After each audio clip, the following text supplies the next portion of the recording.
Chévere. Hola, estamos acá de perfecto. Nuevamente estamos. Vamos a terminar la unidad y este. Entonces, este va a ser el sistema que adoptamos los sábados. Hasta las 10 dijiste que era, ¿verdad? Los sábados. Vamos a tener de 8 a 10 entonces en forma virtual y si hace falta vamos a negociar para.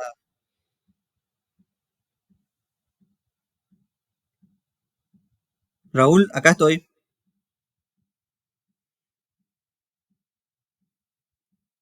Hicimos una breve pausa comercial, pero ya estamos de vuelta. Entonces vamos a seguir.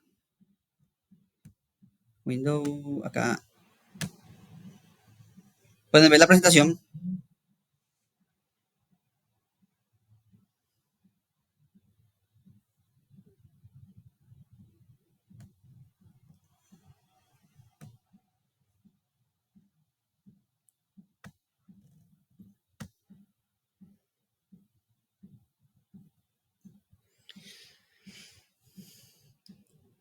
Bueno, ahora vamos a seguir con los aspectos que abarcan la filosofía de la historia.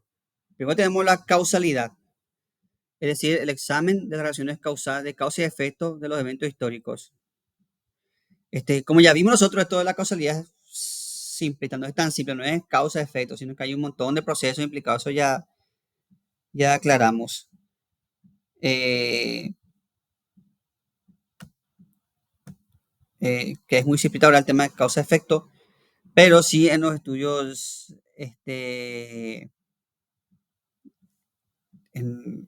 para un análisis cronológico, sí tenemos que tener en cuenta de ciertos hechos que determinaron.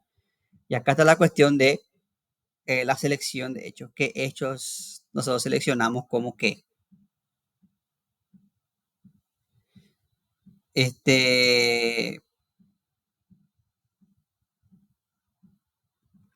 y eso es, ahí sí entramos en polémica.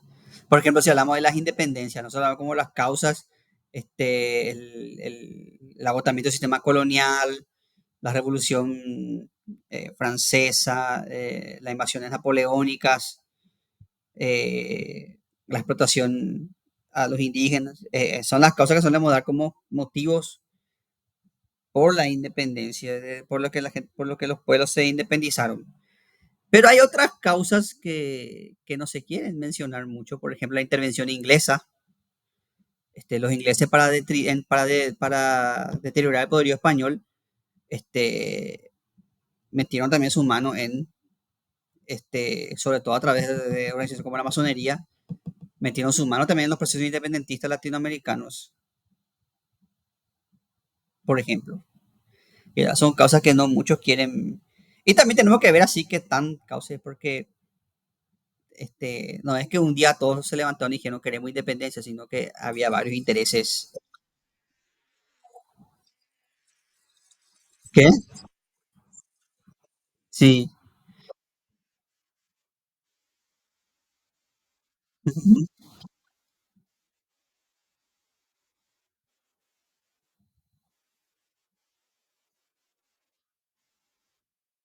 Dina,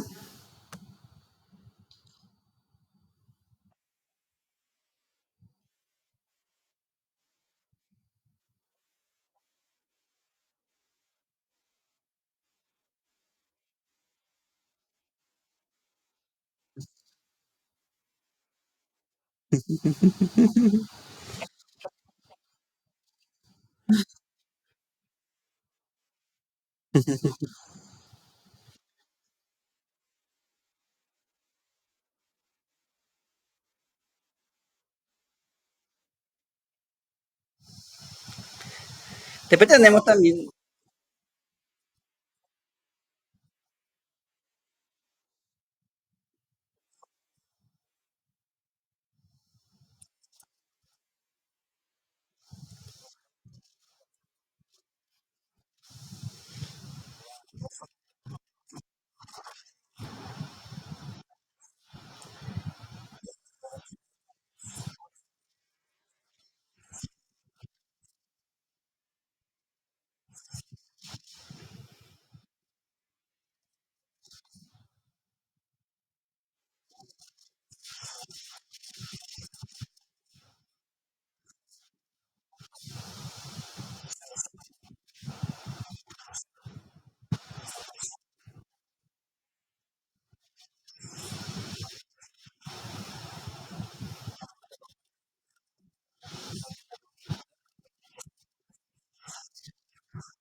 Después tenemos también la acción humana. Y acá hay la cuestión de si la acción humana, la acción...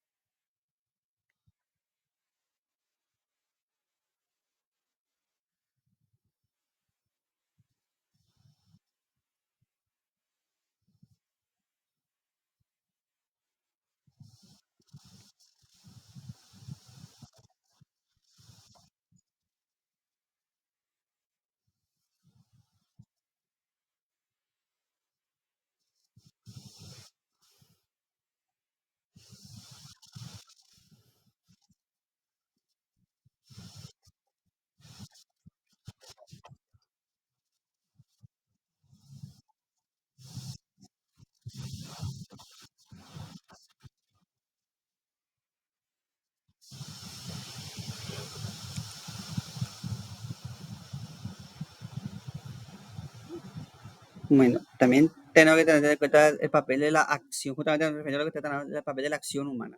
¿Influyen las acciones de los individuos en la historia? Un individuo puede literalmente hacer historia. Por ejemplo, podemos discutir, por ejemplo, el proceso de las independencias se hubiese dado sin un San Martín, sin un Artigas, sin un Bolívar, sin un Doctor Francia. Y ahí vos puedes decir, se hubiesen dado igual de igual manera, porque era inminente el colapso del sistema anterior. Igual que la Revolución Francesa se hubiese dado sin un Robespierre.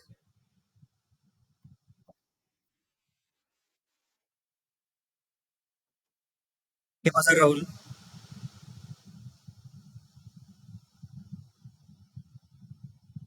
Raulín, acá estoy. Hola.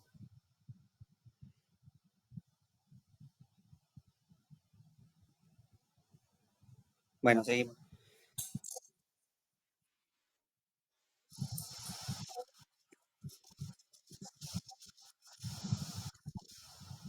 También es una, una muy, muy, una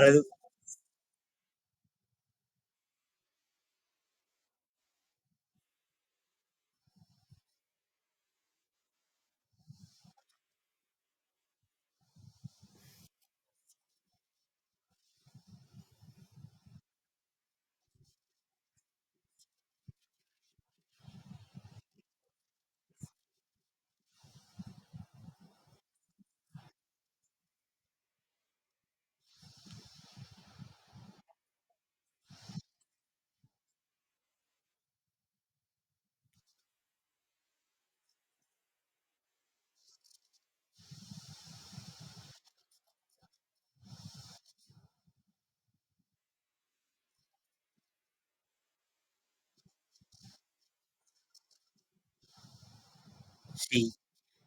Eh, Tenés que cuidar nomás no caer en el reduccionismo, porque hay intrincadas políticas, intereses.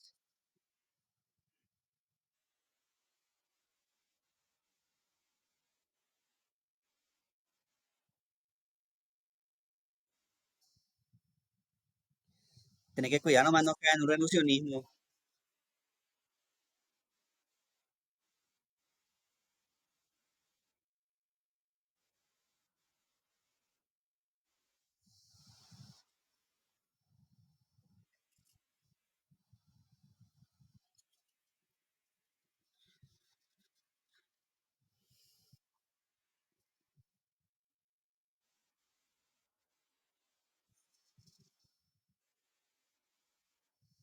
Hola,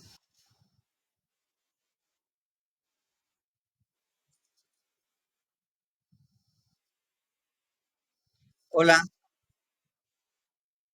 Perdón, se me desactivó el micrófono. Te está diciendo más que tenés que, con ese enfoque, tenés que tener cuidado en el no caer en un determinismo económico. Porque hay también causas geopolíticas, eh, culturales, el tema de, por ejemplo, que mencionó Oscar, que es toda una cuestión cultural, el tema de, que claro, también tiene sus raíces económicas, pero también hay causas culturales, sociales, económicas. Pero sí, la economía, de forma gran, tiene una importancia fundamental en el tema de conflictos el dominio, el poderío económico. Bueno, ¿qué parte nos quedamos antes de que yo, porque creo que yo estaba hablando solo? Bueno, vamos a retomar desde donde esto tomó Ignacio. Aspecto que abarca la filosofía de la historia. Tenemos elementos que abarcan el análisis cuando hablamos de filosofía de la historia. Y primero el que ya vimos, la causalidad. Hay que tener cuidado de no caer en análisis simplistas. Eh, la causalidad examina relaciones de causa y efecto. Como dijimos, eso no es, como le dije recién al ingeniero, no es tan reduccionista como si esto causa esto y esto es por culpa de esto. Sin embargo, es importante hacer ese análisis cuando se establece una cronología de los hechos. Por ejemplo, cuando es como hacer investigar el accidente de un avión. Tal desperfecto causó este problema que terminó en ese accidente. En la historia también se puede analizar así. Hay que tener cuidado nomás no caer en la limitación de ese análisis. Oscar.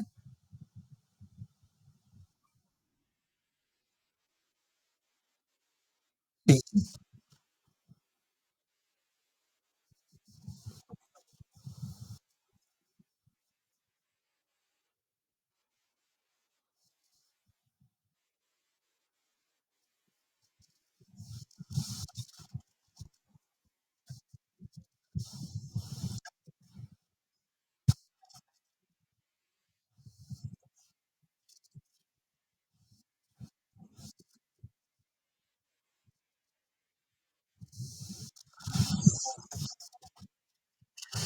sí,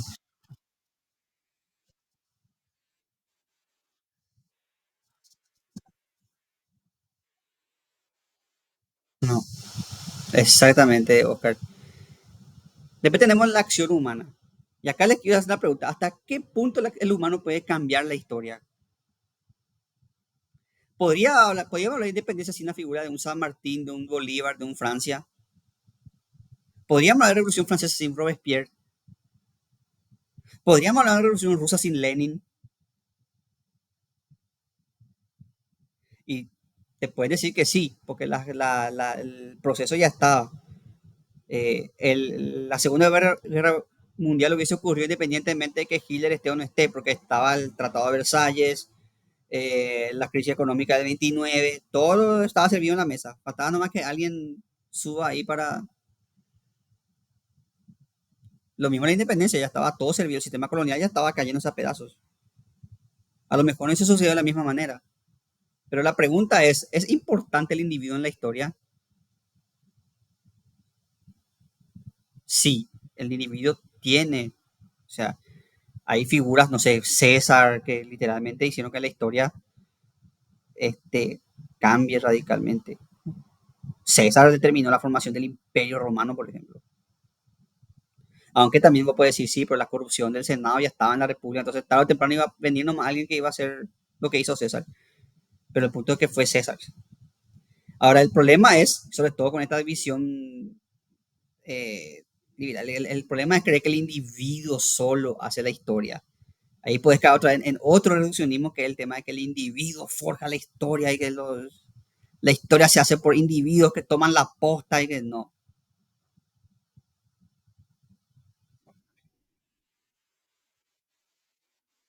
No.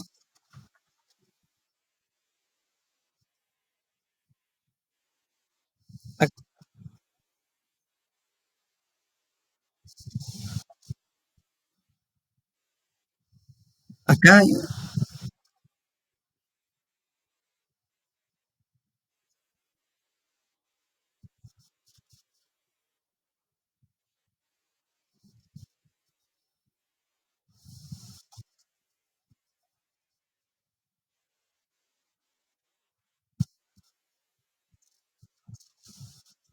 y de hecho su moral era la moral judía, ya tenés todo.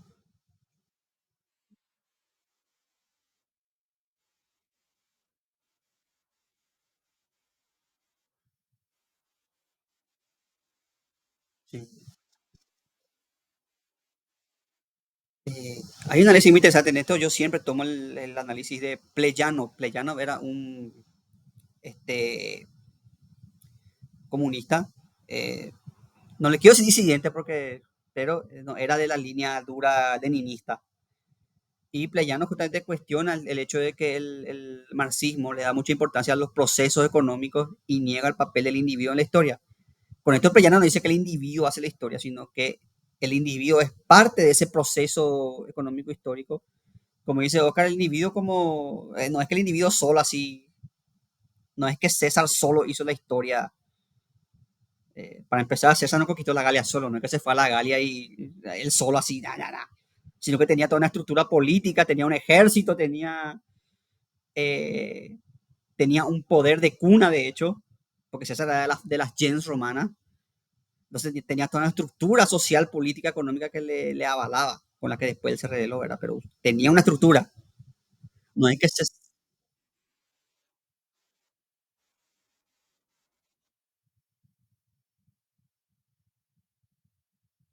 eh, César veía la decadencia de la sociedad romana y él quería justamente expandir para salvar el, su visión, aparte de su gloria personal, porque él buscaba la gloria, eso mismo, él mismo reconoce que él buscaba la gloria personal, era salvar Roma. Paradójicamente, eh, terminó convirtiendo, fue artífice importante de convertir Roma en un imperio.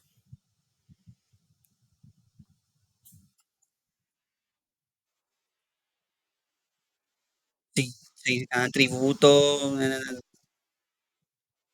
y tenés que tener en cuenta que, tenés que, tener en cuenta que el sistema, los sistemas antes, los imperios antiguos se basaban en la expansión. O sea, pues si no te expandías, tenías recursos limitados. Pero volviendo al tema del individuo, eso no quita, dice Pleyano, que, por ejemplo, alguien como César sea importante en la historia, porque César era un individuo con una personalidad, con una psicología, con un... pero justamente Pleyano le cuestiona al marxismo así dogmático, vamos a decir, el marxismo tradicional le cuestiona que el marxismo se fija en los procesos, sobre todo económicos, e ignoran el papel del individuo. Por eso, Pleyano no decía que César solo hizo la historia, pero sí decía que también hay que tener en cuenta el papel del individuo en la historia sin quitarle de las causas económicas, políticas. Ese análisis que hace Pleyano. Este, yo tengo en dos tomos las obras de Pleyano. Creo que estaba en el segundo tomo, no quiero mentirles. Entonces, es el papel del individuo en la historia. Y, ese es el punto, hasta qué punto el individuo es trascendente en la historia. Porque como dijo Oscar, el individuo es parte de un... No existe el individuo aislado, puro, así, de probeta. Pero también hombres con psicología, con pensamiento, con visiones, con sueños, con anhelos, con deseos, forjaron procesos históricos.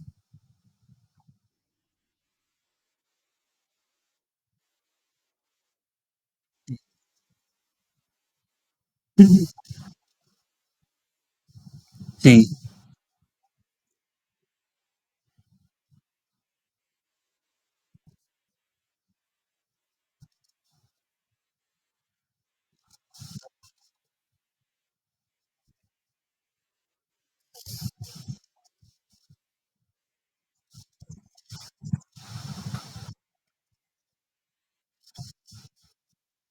no. Después tenemos el tema de la estructura. Acá hablamos que la historia se va a dar en base a procesos estructurales que abarcan este, varias otra vez disciplinas a su vez históricas. Es decir, si vos querés entender un proceso histórico, tenés que tener implicancias psicológicas, antropológicas, sociológicas. Acá ya hablamos de un enfoque multidisciplinario, estructural. Y acá está, esto es lo que aboga la corriente estructuralista. ¿Alguno de ustedes conoce la corriente estructuralista?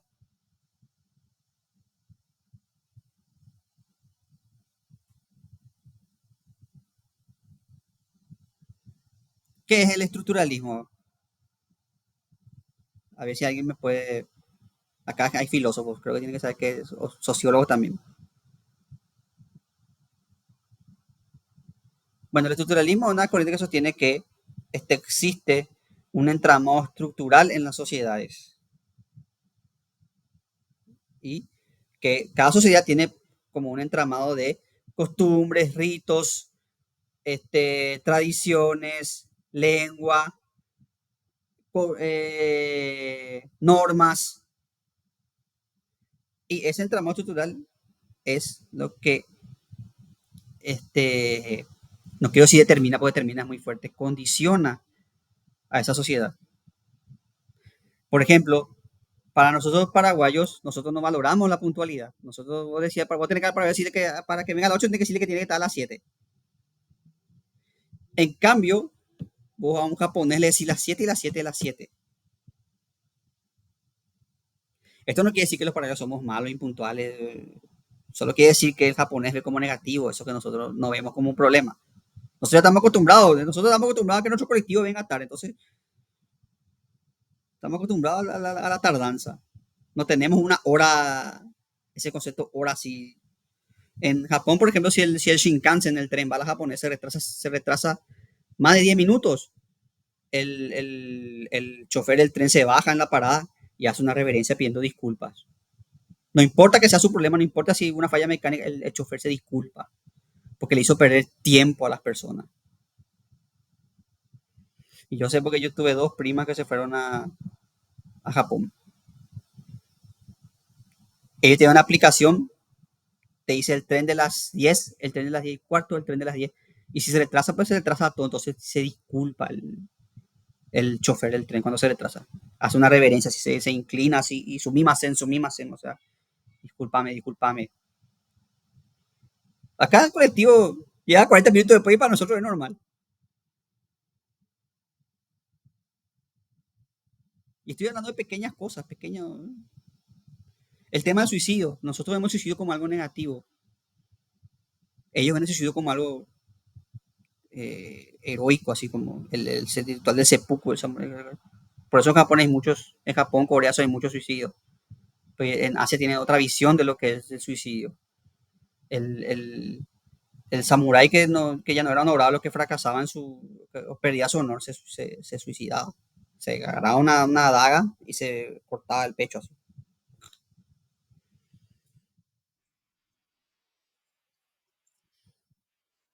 Y, y ese es un problema, ¿no? En Japón. De hecho, hay un montón de suicidios en Japón. Y nosotros de nuestra moral cristiana vemos. Entonces, ¿por qué? Porque nosotros tenemos un entramado estructural, social y cultural. Y nosotros vemos el suicidio como algo malo. De hecho, hasta hace poco el que se suicidaba no podía ser enterrado en el cementerio de la iglesia. Entonces, ahora, este enfoque es muy importante y de hecho contribuyó muchísimo a la historiografía moderna y a la filosofía moderna, pero también tiene sus limitaciones, porque puedes caer también en el prejuicio de que todo es estructural. Y es- sí, exactamente.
Voy a poner un ejemplo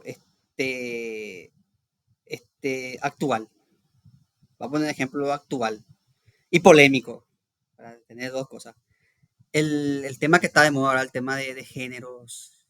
Este, acá tenemos dos vertientes. Por un lado, una corriente conservadora, vamos a decir, que reduce todo a lo biológico. El género es producto del biológico, X, X, X, Y, y lo que determina el género es la biología, así, nene, nene, nena, nena. Pero también hay una corriente, no sé si se llama el estructuralista o postestructuralista, como le llamo, que sostiene que eso es una cuestión social. Y las dos creo que tienen sus limitaciones porque una desestima el factor social en el tema de la construcción de la sexualidad, porque la sexualidad no es algo que vos con lo que vos, sino que se va construyendo. Vos tenés una idea de lo que es sexualidad a partir de los 8 años según la psicología, producto de lo que te vas aprendiendo, vos vas aprendiendo a ser una persona sexual, no es que vos nacés siendo. Y ahí tienes tu contexto cultural, tu contexto político, tu contexto, obviamente toda la estructura esa implica. Pero el problema es cuando, no todos, pero hay estructuralistas que ignoran el tema del factor biológico. La neurociencia determinó ya que nuestro cerebro, el tema del proceso de química cerebral, influye mucho en el tema de la sexualidad, la biología. Por eso que muchos conservadores se burlan de diciendo, ay, el progreso le tiene miedo al libro de biología. Bueno, ellos le tienen miedo al libro de sociología también, pero podríamos decirle a ellos, responderle que tienen miedo al libro de sociología, ¿verdad? Pero ese es el punto que se caen esos dos extremos y eso limita el. Ahora, por suerte, se está analizando ya desde una perspectiva más holística este tema y espero que eso llegue a algún. Pero ya hay gente que no es sencillamente reduccionista en uno y en otro lado.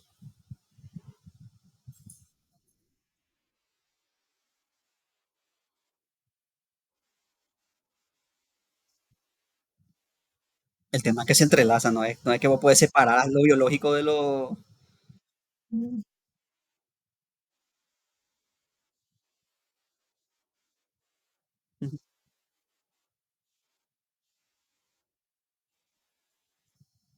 No, pero no puedes separar. No es algo que vos podés.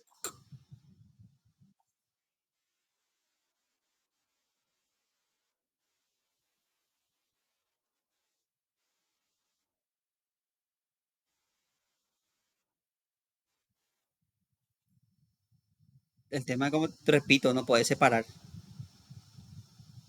Hay que traer en un. Está diseccionando a la persona, está diseccionando. La persona es un todo, no es que vos le podés diseccionar así de. Esta es su biología, esta es su. Oscar.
Sí.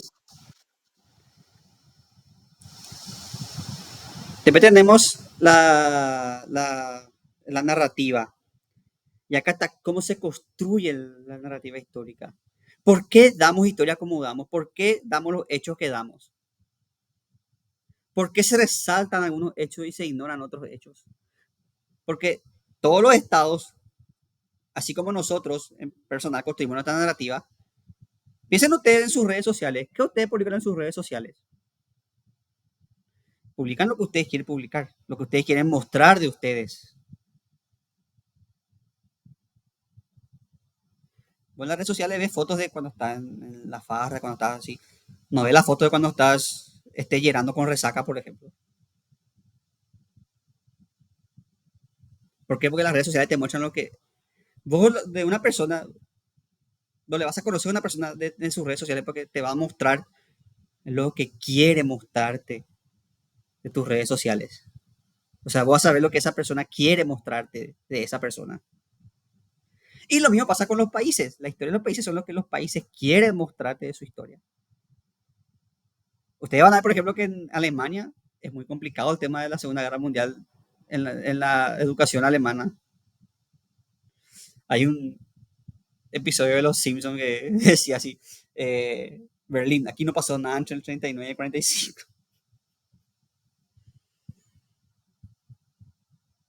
Entonces, ¿por qué damos los hechos que damos? ¿Por qué y se construye una narrativa, se construye el tema de los próceres, de los héroes de las pachas, de las guerras.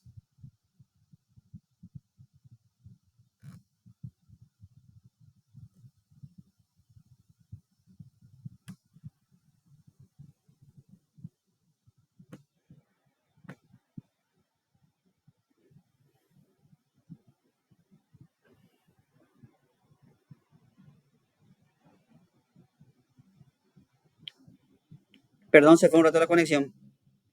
Como les decía, ¿me escuchan? Hola, hola.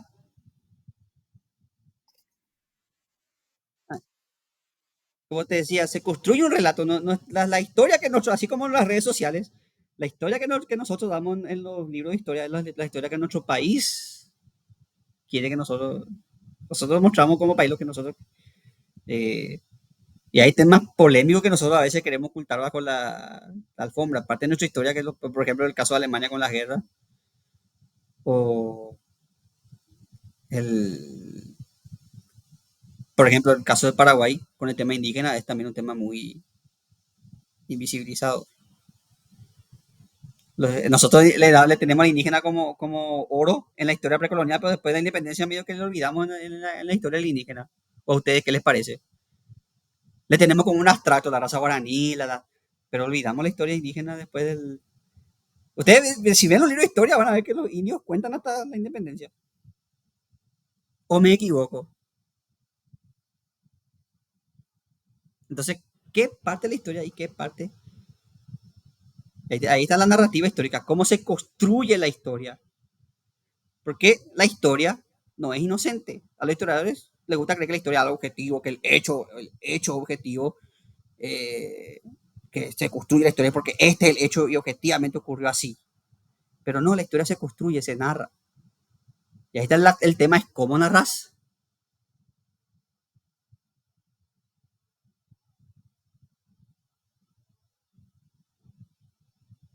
Hay una construcción del hecho. El hecho está ahí, el hecho eh, está. Pero la pregunta es cómo vos construís, cómo vos narrás, cómo vos interpretás ese hecho. Y ahí está el tema.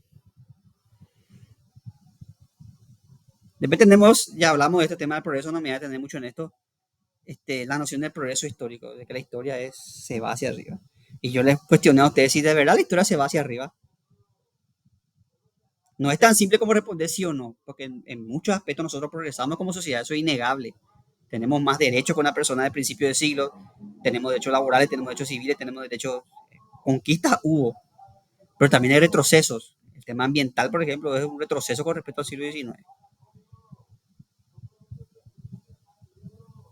Como sociedad progresamos muchas cosas, pero también estamos, tenemos una sociedad que progresó muchas cosas, pero que también se involucionó en muchas cosas. Las redes sociales fue una evolución, pero también cambiaron la forma de contacto social. Y mucha gente dice que las redes sociales fueron, en ciertos aspectos, perjuicios para el desarrollo social, porque la gente interactúa a través de las redes. Se perdió ese contacto humano así. Entonces, la pregunta del progreso es, pero también entender esto. Y acá lo interesante que vamos a abarcar también más adelante, que es el tema de la memoria del olvido. Toda memoria histórica implica un olvido de un hecho histórico. Y esto es intencional. Cuando vos resaltás algo, implicás el olvido de otra cosa. Siempre esto se construye en detrimento de.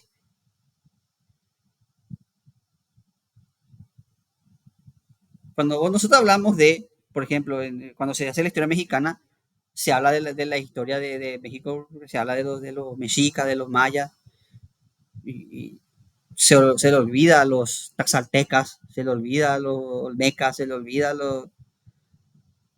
Toda memoria implica un olvido.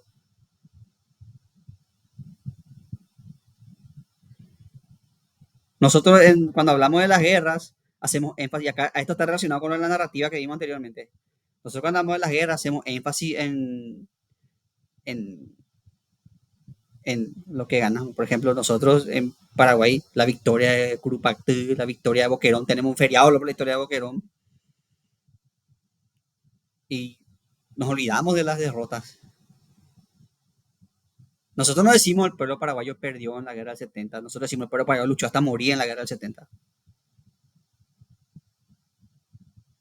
Como que hay cosas que queremos olvidar y hay cosas que queremos contar. Entonces, toda memoria implica un olvido.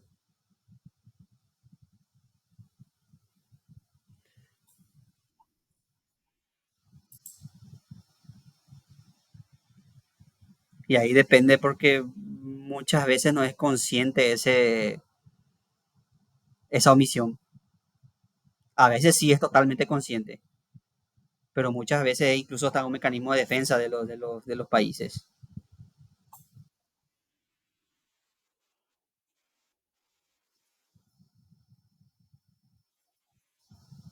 Por ejemplo, voy a poner un ejemplo. Cuando damos historia de la filosofía, nosotros tenemos una serie de filósofos principales que damos. Sócrates, Platón, Aristóteles, Descartes, y como el programa dura solamente 4 años de carrera, tenés que omitir algunos filósofos.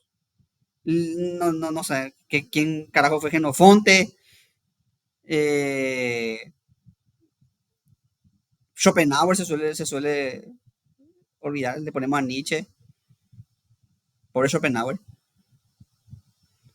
Le damos a Hegel, pero se le suele olvidar a Fichte y a Schelling, a menos que hagas un curso de filosofía alemana así especialista.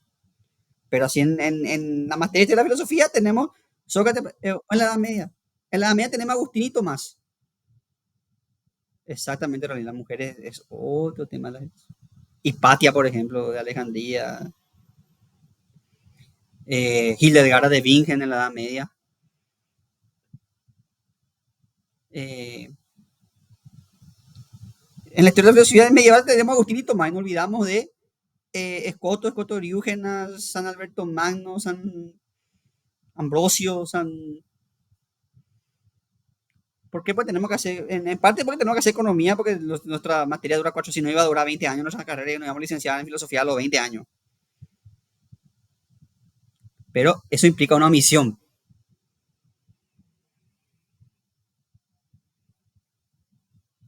Entonces es muy controvertido ese tema de la memoria y el olvido.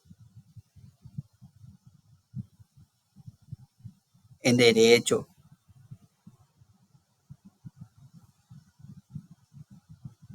Eh, Abril habló del caso de las mujeres. Yo también remito el caso de los filósofos orientales que en nuestra carrera por lo menos no se dan.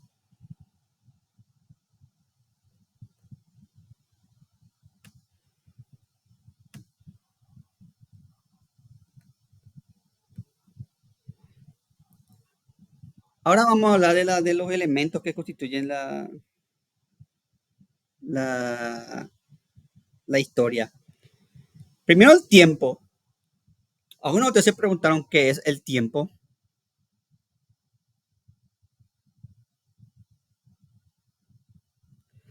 El tiempo podemos diluirlo como algo, para empezar, una magnitud física. El tiempo es lo que ocurre entre un suceso A y un suceso B. Por ejemplo, yo tiro esto cae y se rompe, y lo que pasa entre esto y esto es tiempo. Básicamente el tiempo es el movimiento. De hecho, se puede cuantificar con la física. Un segundo es el tiempo que tarda un electrón en hacer, en teoría, porque los átomos en realidad no se mueven así como, pero bueno. El punto es que los segundos se calculan en base al movimiento de los electrones. Y se puede hacer medida, incluso el tiempo empieza con la expansión del universo y va a terminar quién sabe cómo. Pero el tiempo, mientras haya movimiento, va a haber tiempo. El tiempo es, en física es eso, el movimiento. Y está sometido a la tercera ley de la termodinámica, que es, por eso que el tiempo es, la historia es lineal, porque está fundamentada en la tercera ley de la termodinámica. Lineal en el sentido no es en el sentido lineal que hablamos anteriormente de que la historia tiene esto y hasta este. Hablamos de que el tiempo es una flecha en el sentido que el tiempo uno puede retroceder. ¿Por qué? Por la tercera ley de la termodinámica. Vamos a dar un ejemplo. Si yo agarro un huevo con mi mano y tiro en el piso así, ¡plas! Se rompe el huevo. Yo puedo hacer que vuelva el huevo a ser como antes.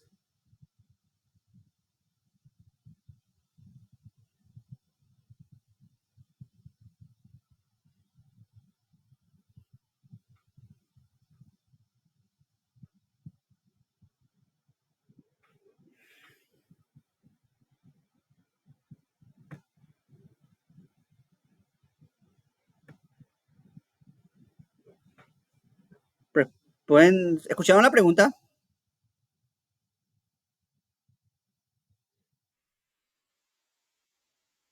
Si yo agarro un huevo y tiro en el piso así, ¡plas!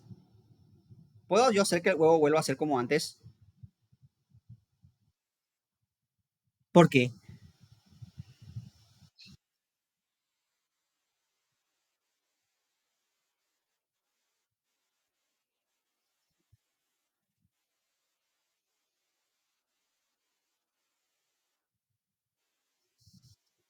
Las partículas de ese huevo se esparcieron y es imposible que se vuelvan a configurar de la misma forma exacta. Eso se llama entropía. El universo va de un estado eh, estable a un estado entrópico. Las partículas se van expandiendo y por estadística la probabilidad es nula, la probabilidad de que el universo vuelva a ser como sea antes, se vuelva a reorganizar, porque los átomos ya se van todos, entonces el universo va a un estado entrópico, por eso nosotros morimos, por eso nosotros, porque nuestro cuerpo está en un estado estable, pero después las células se van ya deteriorando, se van, entonces eso es entropía. Por eso el tiempo es lineal, por la entropía, porque la naturaleza es caótica y los átomos no se pueden organizar otra vez de la misma forma que estaban antes. Es como que yo tengo un rompecabezas y desarme todo y pretendo que con agarrar las piezas y tirar así se arma otra vez el rompecabezas. Eso es estadísticamente improbable. Y eso es la entropía. Por eso el tiempo en ese sentido es una línea. Oscar,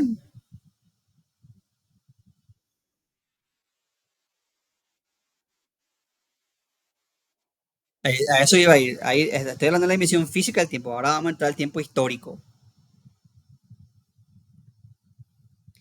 Eh, eso que escribimos la dimensión física del tiempo, pero el tiempo, si ustedes se ponen a pensar, es tiempo humano, porque el humano le da dimensión a la temporalidad.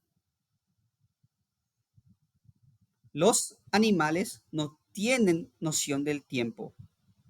Corrijo, tienen noción porque los animales se basan en ciclos lunares, salen de noche, salen de día, los animales tienen, pero no tienen noción de la temporalidad. O sea, vos nunca vas a ver que una mosca, eso decía el filósofo Norbert Elias, vos nunca sabes que una mosca piensa así, oh, voy a morir dentro de poco, tengo que pensar en mi jubilación de mosca. El animal no es consciente de su mortalidad. Nosotros somos conscientes de nuestra temporalidad. Por eso pagamos jubilación, por eso este, eh, cuando somos chicos estudiamos porque sabemos que en un futuro vamos a tener que trabajar. Nosotros somos conscientes de nuestra temporalidad. Por eso el tiempo es un tiempo del ser humano. Richard,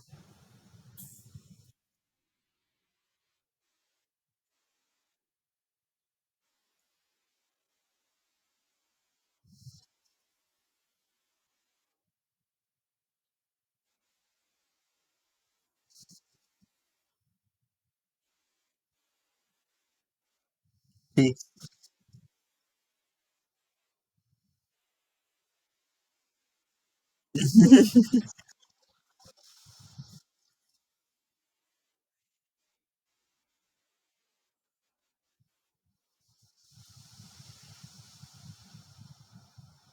Entonces es el hombre que le da la dimensión de temporalidad a las cosas, es el hombre que es porque el hombre es consciente del suceso. El animal no reflexiona sobre su pasado. El gato, uno nunca sabe que un gato diga, ay, ¿por qué maté ese ratón ayer? No debía haberlo, no.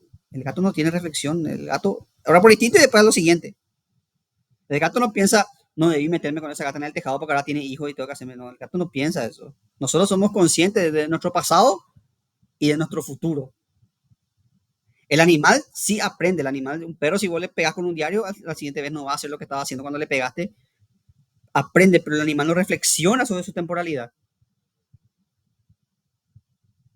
No sé si me estoy explicando.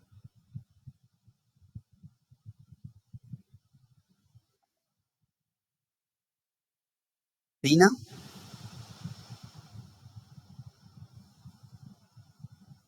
Dina, te escucho.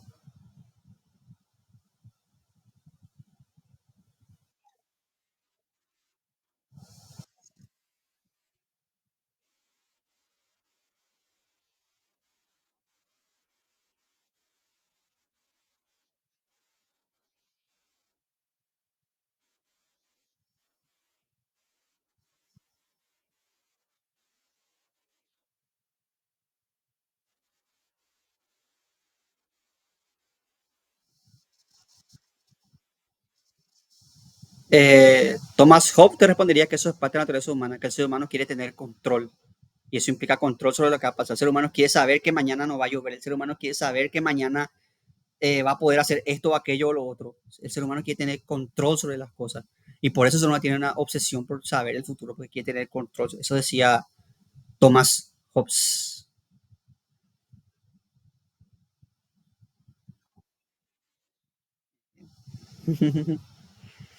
Entonces, es el ser humano el que le da, el que cuando ve un fenómeno, eh, lo convierte en hecho histórico. Y eso quiere decir hacer lo suyo,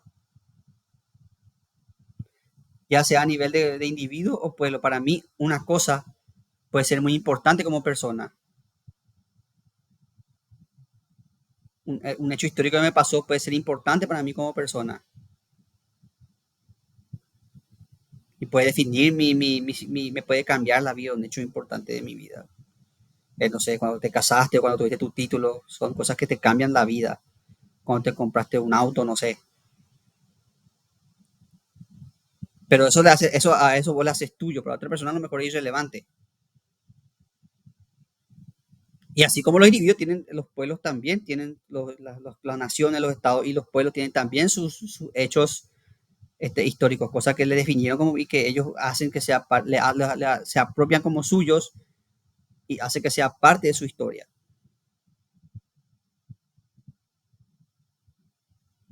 Sin, sin la dimensión histórica, las cosas solo son fenómenos que pasan. Son los seres humanos los que le dan la dimensión de suceso, de hecho, y le dan la importancia histórica. Sí, exactamente, la historia como construcción de identidad.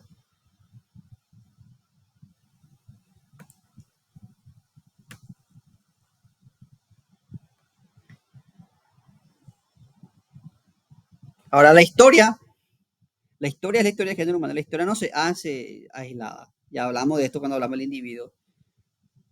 Un humano solo no hace historia porque yo tengo que hacer historia en interacción con otros seres humanos.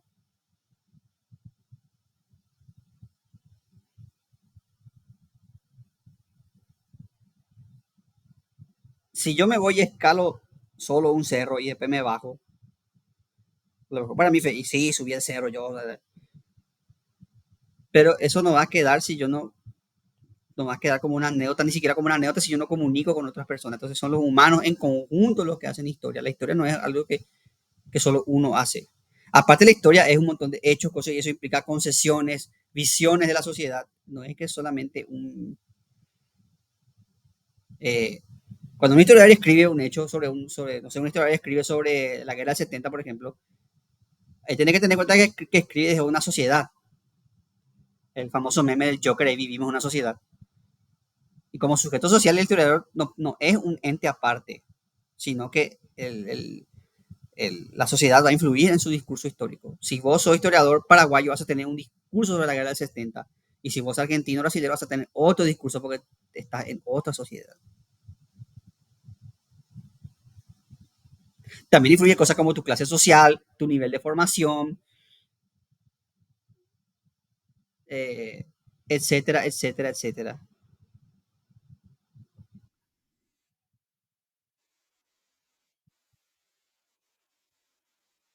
Sí.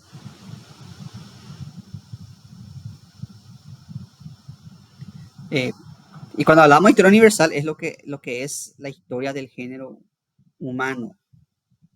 No solamente la historia de Europa, la historia de Paraguay, la historia, sino que la historia del género humano, que se construye en un montón de historias otra vez. Por eso se habla de microhistoria y de macrohistoria. Las microhistorias son las historias de los pueblitos, la historia de los pueblos, por ejemplo, la historia, o la historia de. Después tenemos la historia nacional, la historia historia de Paraguay. Después tenemos historia de América y después tenemos la historia universal. Pero todas esas historias forman parte del. Es como la mamushka. No sé si ustedes conocen la mamushka. Tiene varias capas y la mamushka más grande es la historia universal. Después estaría la historia. Perdón por el ejemplo burdo, pero quería ser ilustrativo.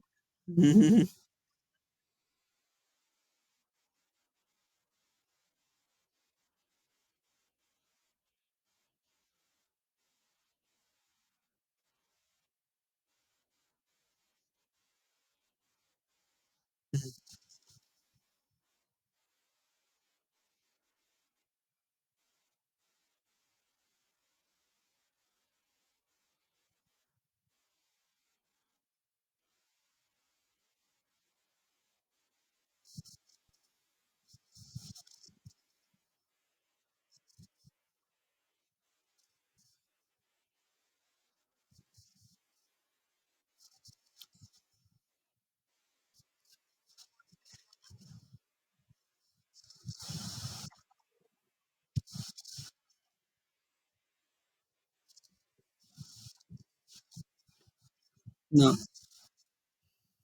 yo no debería eludir, o sea, yo no te voy a decir nunca no leas a Luis G. Benítez. Vos tenés que leerle, vos tenés que tener consciente en qué contexto escribió Luis G. Benítez el libro, en qué circunstancias, con qué finalidad escribió. Y ahí está el método hermenéutico del que hablamos más arriba. ¿Quién es el autor? ¿Cuál es la intención del autor? ¿En qué contexto escribió ese libro?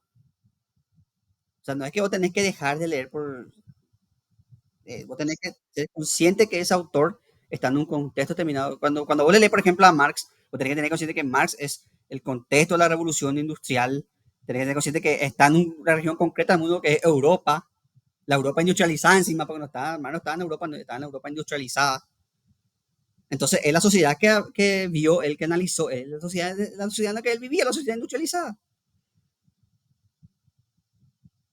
Y eso le da una amplitud a su análisis, pero también le da limitaciones a su análisis. No sé si me estoy explicando. Vos tenés que tener consciente, también tenés que consciente que la intención de Marx, tenés que tener consciente que Marx tenía una intención política, una intención, tenés que también ser consciente de eso. Siempre que ustedes lean a un autor, un filósofo, o lo que sea, tiene que tener todo ese review. Y por eso que está mal eso que vos decís que el profesor te enseña una determinada, así con un determinado hilo. O sea, vos tenés que hablar. Obviamente,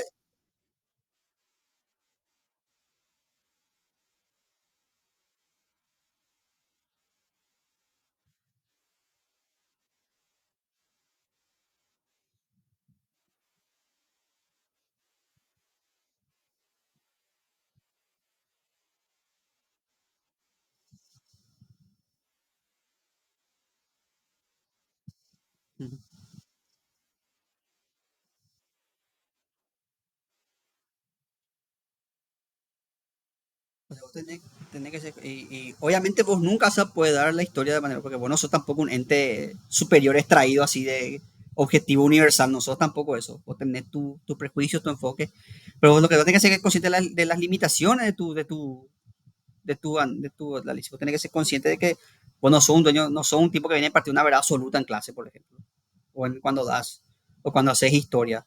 Cuando el libro no es, un libro de historia no es la verdad absoluta, o sea, lo que vos lees de historia no es la verdad absoluta, sino que vos tenés que, y lo ideal es que vos analices con fuentes críticas. Y,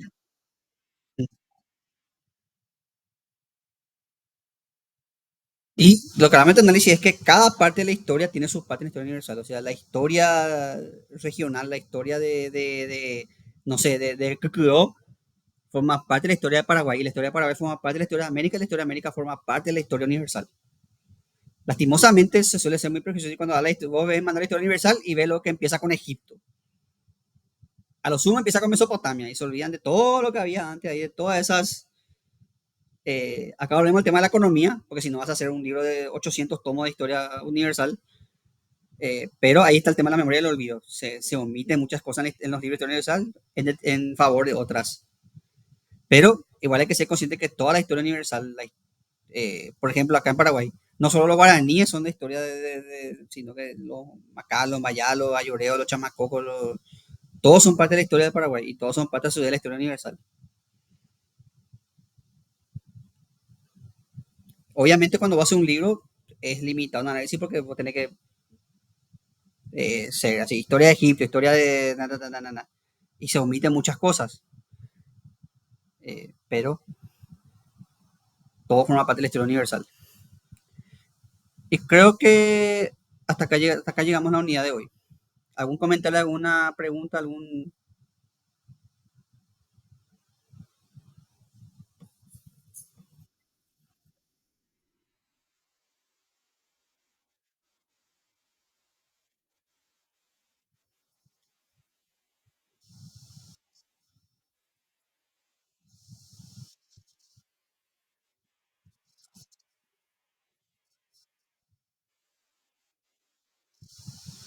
Sí, vos no puedes hacerte tu sesgo porque vos te formaste en un constructo, en una universidad determinada, en un contexto social, en un país determinado, en una región determinada. Entonces vos no puedes hacerte tu sesgo, pero tenés que ser consciente de las limitaciones de tu... Siempre vas a tener tu sesgo. Sesgo de clase, sesgo de tu formación, sesgo siempre vas a tener sesgos. Vos tenés que ser consciente de eso. Tu ideología política también es un sesgo. Oscar,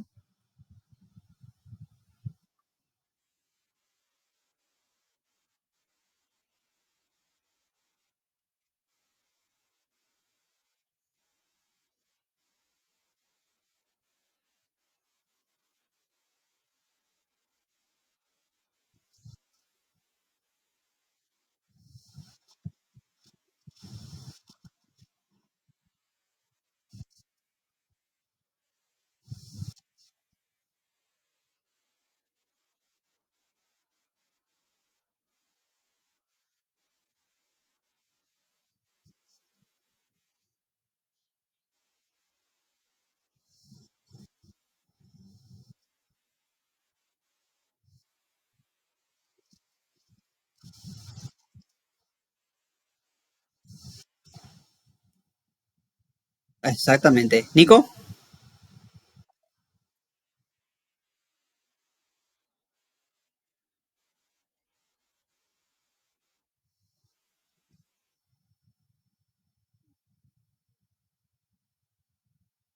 Nico, no te escucho. Hola, ¿me escuchan? Hola, hola.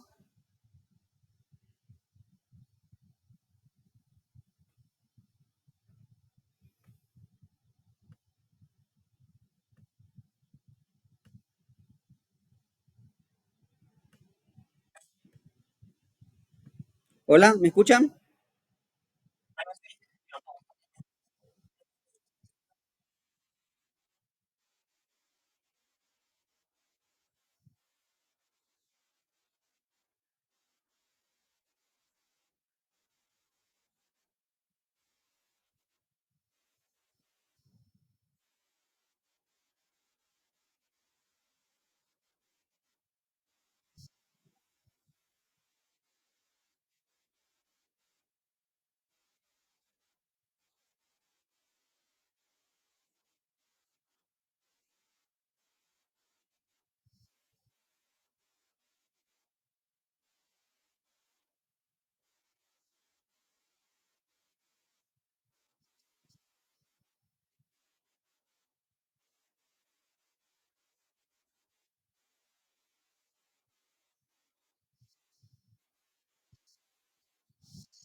Gracias, Nico.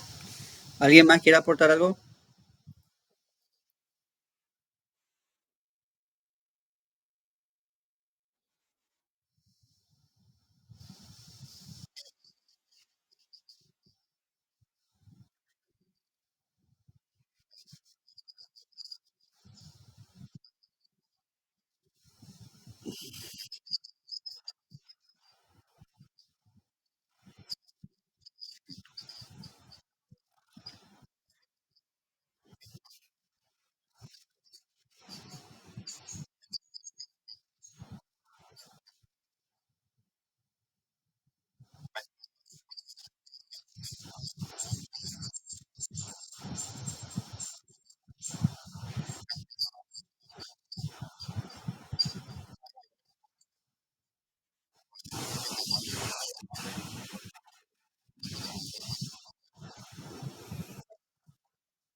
Gracias a vos.